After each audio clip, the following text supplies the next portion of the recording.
Olá, estamos aqui com o projeto Explorando o Espiritismo, a minha relação com o mundo, dando continuidade ao tema sobre obsessão. Hoje nós vamos falar sobre o seguinte tema: seja bem-vindo, obsessor. Como assim, seja bem-vindo? Esse espírito que está aqui me influenciando ao mal. Nós precisamos entender porque Deus, com sua misericórdia, com sua bondade, com sua justiça e perfeição, permite que soframos processos obsessivos. Por que Deus deixa que eu seja influenciada por espíritos mal intencionados, por espíritos em perturbação? Porque Deus educa. E no livro dos Espíritos, Allan Kardec pergunta, por que Deus permite que a gente sofra a influência dos espíritos sem saber, que está sendo influenciado pelos espíritos? E aí os espíritos respondem esclarecendo da seguinte forma: não haveria mérito nas suas escolhas se não fosse você a escolher. Não são essas palavras que são utilizadas, mas esse é o sentido da resposta, Quer dizer, se você está escolhendo entre o bem e o mal, porque sabe que há um espírito te dizendo o que fazer, não tem mérito a sua escolha. Você tem que fazer a escolha pela sua própria escolha, pelo seu discernimento, por você entender ser o certo a ser feito ou ser errado. Então, as suas ideias se misturam mesmo com as influências. Mas, no final das contas, você que escolhe como você vai agir. Então, a gente pode ter muita vontade de fazer alguma coisa, mas escolher não fazer. Entende? Por isso a gente tem um livre-arbítrio, para que a gente desenvolva o discernimento e a resistência moral. Então é muito fácil Jesus estar ao meu lado dizendo: Bárbara, vai por esse caminho. É claro que eu vou por esse caminho. Mesmo que seja, que eu preciso me esforçar. Claro, Jesus está dizendo, gente, eu vou. Agora, quando eu tenho nos meus pensamentos a ideia de ir por esse caminho ou ir por outro caminho, no final das contas, quem escolhe sou eu. Então, pensa na sua relação mesmo com as pessoas, quando seus amigos, seus familiares, pessoas que fazem parte do seu convívio, te dão uma opinião. Te dizem o que elas acham que você deveria fazer. No final das contas, não é você que escolhe. Então, uma dos grandes aprendizados que a gente tem, quando estuda a doutrina espírita, é que a responsabilidade das escolhas são nossas mesmo. Então, eu não vou poder dizer assim, mas foi meu obsessor. Sim, mas vamos lembrar, aí a gente falou isso na semana passada, Mas vamos lembrar que esse obsessor somente conseguiu o canal de influência com você porque você se sintonizou com ele através das suas próprias intenções. Então eu não posso dizer que a responsabilidade é do meu obsessor? Você concordou com a influência. Porque perceba, se assista mesmo, vivendo, às vezes a gente está vivendo coisas e vem umas ideias que a gente não, assim, no próprio pensamento, vem uma ideia e a gente, que ideia é essa? Que coisa horrível, não, Porque é algo que já está maturado na gente. Pode sugerir, é indiscutível, está maturado. Agora, tem situações que viram uma tentação. Então é muito comum a gente dizer que a gente sempre tem um anjinho e o capetinha, no nosso ouvido. E é verdade, mas não é um anjo, um capeta. São espíritos diversos que estão se relacionando com a gente. visivelmente, os que estão encarnados, e no invisível, os que estão desencarnados. Então a gente sempre vai realmente receber influências. Agora, a influência vai ser mais forte naquela camada vibracional em que estamos sintonizados, ok? Então, se eu estou sintonizado na alta vibração, eu vou receber instruções, orientações e influências do alto. Por isso, o benefício da prece. Porque a prece é o seguinte, mesmo que eu esteja agora em desequilíbrio, quando eu faço a prece, eu busco a ajuda do alto. Eu reconheço que eu preciso de ajuda. Então, eu naturalmente já elevo a minha vibração. E abro o campo mental para receber ideias e sugestões desses espíritos que estão conectados com o alto. Né? Então, por que seja bem-vindo, obsessor? Por que Deus permite que a gente sofra processos obsessivos? Primeiro, porque existe um processo de reparação. Quer dizer, se o outro tem raiva de mim, tem ódio, é consequência de alguma história vivida. E na lei de justiça, a gente repara os desequilíbrios que a gente causou. Em alguns casos, a gente tem a oportunidade de reparar em tempo real. Em outros casos, a gente só vai conseguir reparar lá na frente, quando a gente estiver mais amadurecido moralmente. Então, Deus permite que esses irmãos encontrem a gente e nos persigam, não como punição, mas como oportunidade de reparação. Ué, mas como que eu vou reparar o erro cometido, um desequilíbrio causado no relacionamento com um espírito que eu nem vejo? Como é que eu reparo isso? Né? Eu estou sofrendo influência e nem sei que eu estou sofrendo influência. Como é que é isso? Os meus esforços para vencer o desequilíbrio da obsessão educa o espírito obsessor. Ensina ele. Então ele começa a ver assim, por exemplo, ele me causa perturbações e vai me influenciando a viver problemáticas e eu, diante da problemática, busco ajuda do alto. Reconheço que eu não estou bem, reconheço que eu estou em desequilíbrio. Aí eu busco leituras edificantes que me esclareçam, me ajudam nas novas ideias, eu procuro a prece, eu tento agir da maneira menos prejudicial a todos os envolvidos. Eu também estou influenciando o meu obsessor, entende? Ele assiste a maneira como eu lido com as perturbações. Isso mexe com ele, porque quando ele procura vingança, ele quer ver você vivenciar a mesma dor. E se isso acontece, e ele vê você vivenciando a mesma dor, mas lidando de uma maneira moralizada, elevada, ética e tal, ele reflete sobre ele mesmo. Poxa, olha como a Bárbara está lidando com essa situação. Como que ela consegue? Quer dizer, está doendo nela tanto quanto doeu em mim. E eu me revoltei, eu agravei a situação, eu estou aqui preso nisso, nessa história, tentando me vingar, e ela está resolvendo. Aí o obsessor começa a pensar, né? Como que eu poderia estar lidando com isso?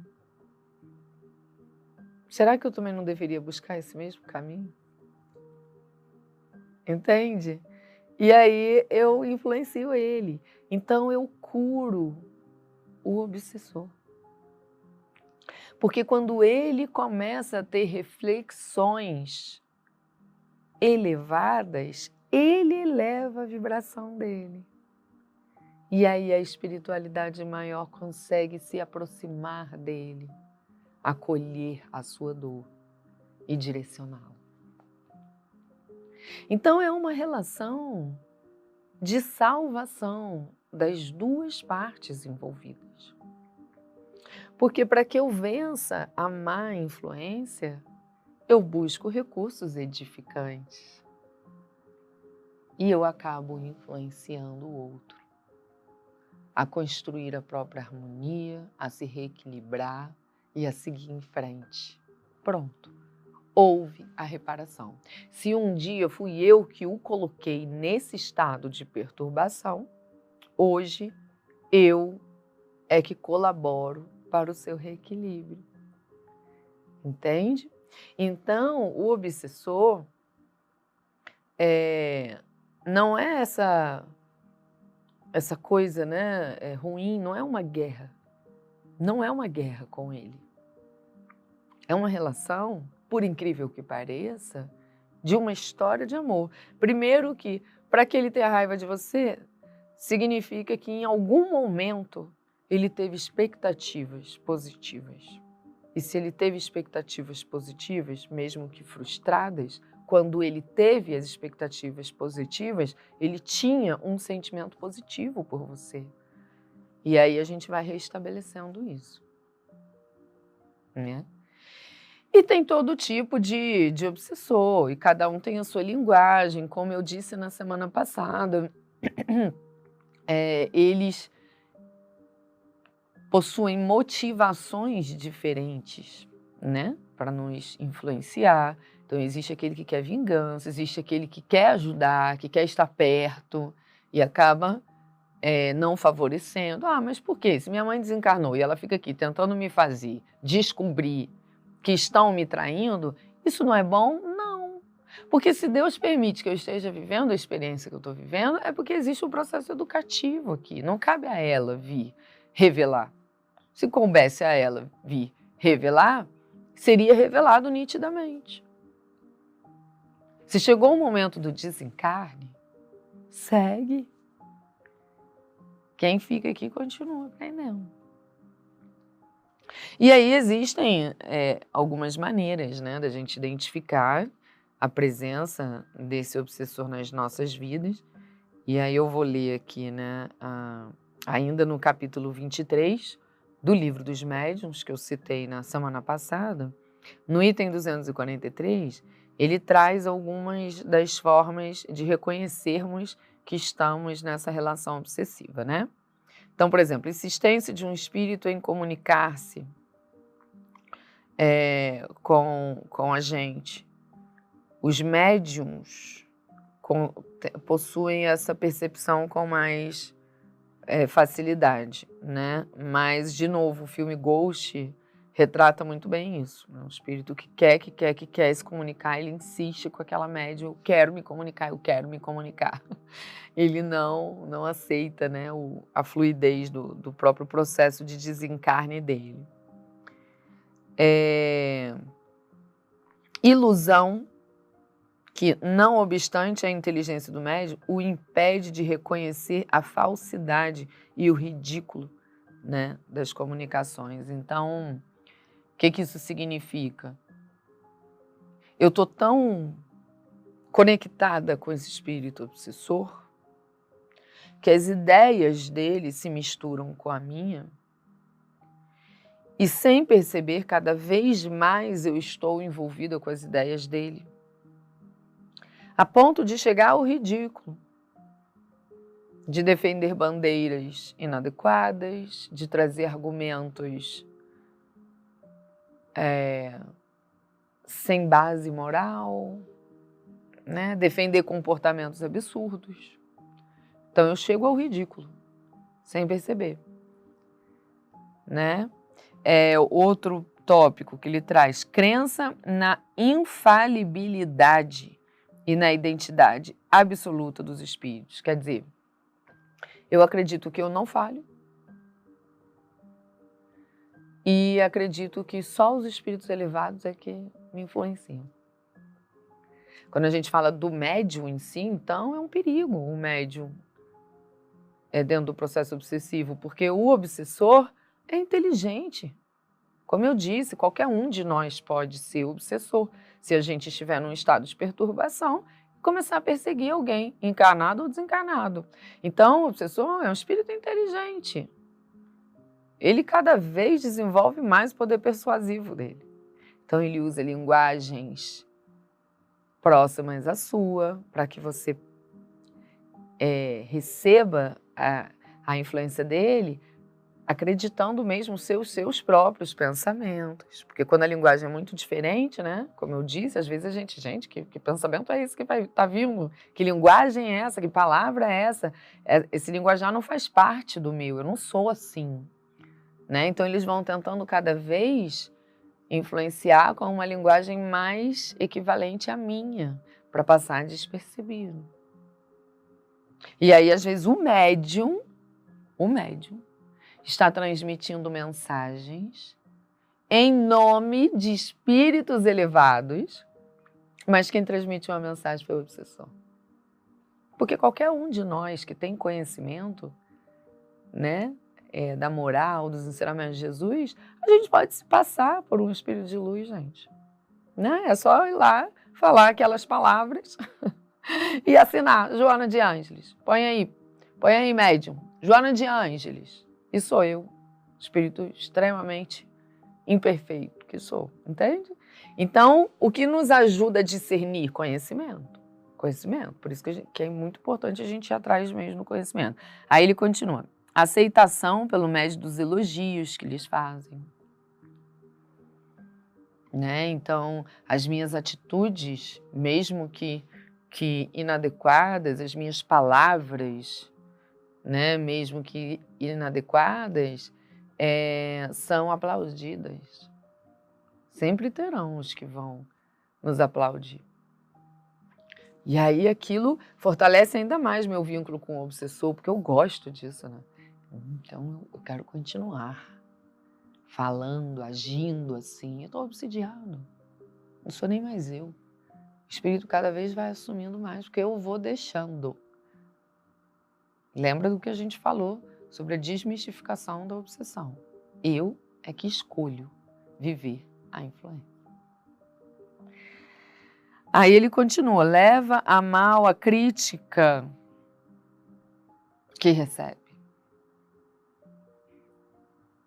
Então, quando falam assim, olha, repensa, rever a forma, rever, já sou resistente.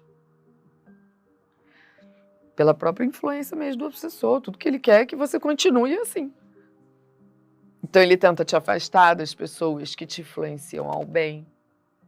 Ele tenta te afastar das pessoas que te inspiram na sua evolução. Entende? Porque ele vai tirando tudo que ameaça o rompimento desse processo obsessivo. Qualquer forma de constrangimento físico, dominando-lhe a vontade e forçando-o a agir ou falar sem querer. Então, de repente, você está se pegando, falando coisas que não é do seu costume, usando linguagens que não é do seu costume, tendo atitudes que não são do seu costume. Tem alguma coisa errada aqui. Eu não sou assim. Entendeu? Acho que estou influenciado. De novo, não sou vítima. Não sou vítima. Me aliei a um espírito que está em perturbação, porque eu também estou. Né? Então a gente busca a casa espírita, não é dizendo assim, tira esse irmão daqui. Não, é dizendo, precisamos de ajuda. Eu e meus obsessores precisamos de ajuda.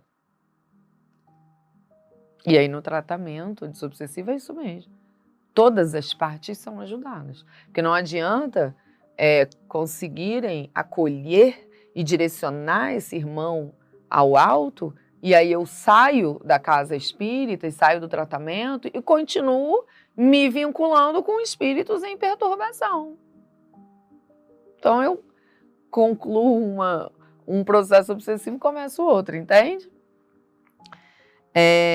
Ruídos e transtornos em redor do médium causados por ele ou tendo por alvo. Então, às vezes acontece, né? Barulhos em casa, objetos se movimentando, se mexendo, coisas nossas saem do lugar, some. Aí eu coloco a culpa em alguém, da família. Aí começa a briga da família e o obsessor tá achando aquilo ótimo. Eu tirei daqui, botei ali e estão brigando. Entende? Então, o obsessor causa, sim, perturbação, causa desequilíbrio e nos influencia ao que ainda temos de equívocos em nós. Mas é justamente por ele vir, por ele fazer isso, que eu vou buscar conhecimento, que eu vou rever minha conduta. Então, através dessa relação com ele, eu me curo. Eu me curo lá na causa, porque o processo obsessivo iniciou de uma causa, que foi o quê? O meu pensamento, a minha intenção perturbada.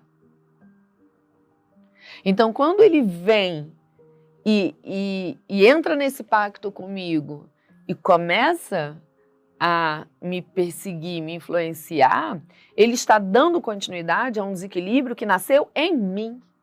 Então, quando eu busco a cura disso, eu estou curando lá na minha causa. Eu estou revendo a minha forma. E aí eu cresço. Então, embora sim, o obsessor me influencia ao mal, ele é um grande aliado no meu processo evolutivo. O que não significa, então, que eu vou viver dizendo: venham obsessores, me acompanhem, né? Porque a gente não quer ficar repetindo os mesmos erros, a gente quer aprender, a gente quer mudar, a gente quer subir os degraus.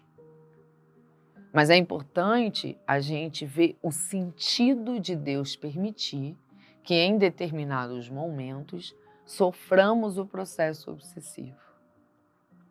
Existe a oportunidade da reparação e existe a educativa, que me cura, que me corrige o rumo.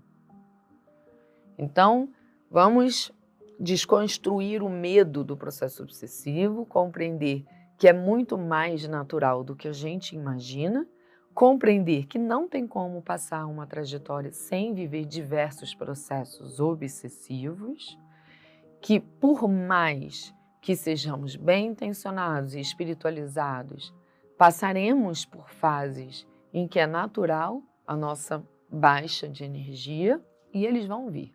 Por isso é importante a gente realizar o Evangelho no lar, semanalmente, a gente fazer leituras edificantes, a gente estudar para conhecer, porque são recursos que vão me ajudando a me elevar. Eu sei que eu vou tombar, mas eu busco sempre recursos que me elevem. E aí eu reduzo os processos obsessivos, vivencio somente aqueles que realmente são inevitáveis e que precisam ser vivenciados para minha própria educativa e reparação. Tá certo? Então, semana que vem, a gente continua falando da obsessão. Até lá!